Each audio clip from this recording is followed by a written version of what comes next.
Ito ang pinaka-first na project ko as an architect, guys.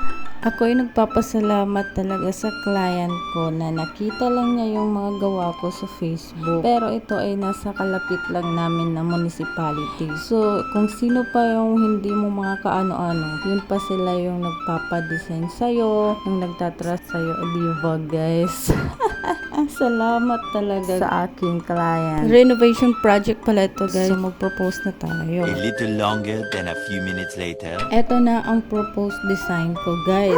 So, ang gusto ni client ay mas maluwag na living area at na dining, tapos meron siyang kitchen na maganda. Dahil nga, guys, at saka maraming kwarto sa taas.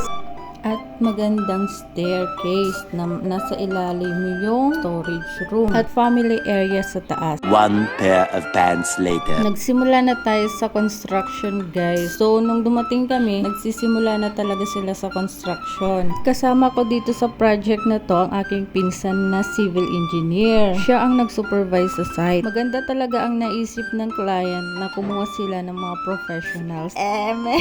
Siyempre, for your safety and aesthetic look. Yan, no? More moments later. This year, January, so naisipan kong pumunta ulit doon sa site.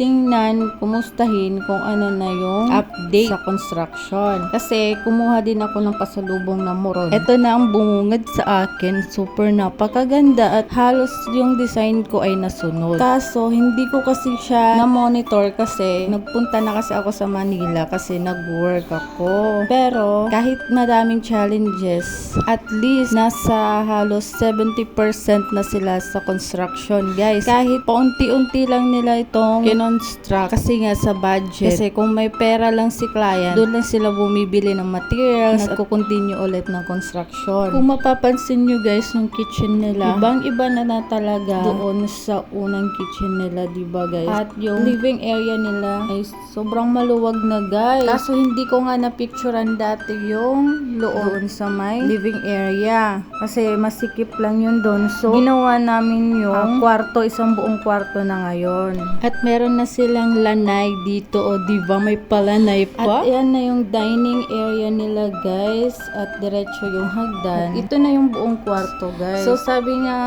ni nanay, ni owner, na medyo makalat ngayon kasi nga hindi pa sila nakapag-ayos. Pero okay lang. At least, yung kalat nila, hindi yung kalat na sa mata, nakakabwisit sa mata, yung kalat na napakaganda sa mata, Diyos ko, day.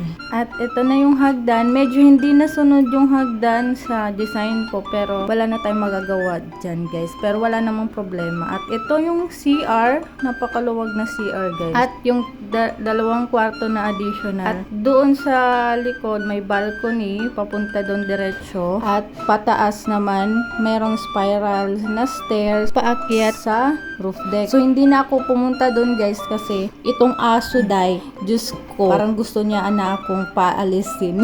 Napansin niya yata yung mala James ribs kong katawan, Diyos ko. Yun lang for now, guys. Bye-bye!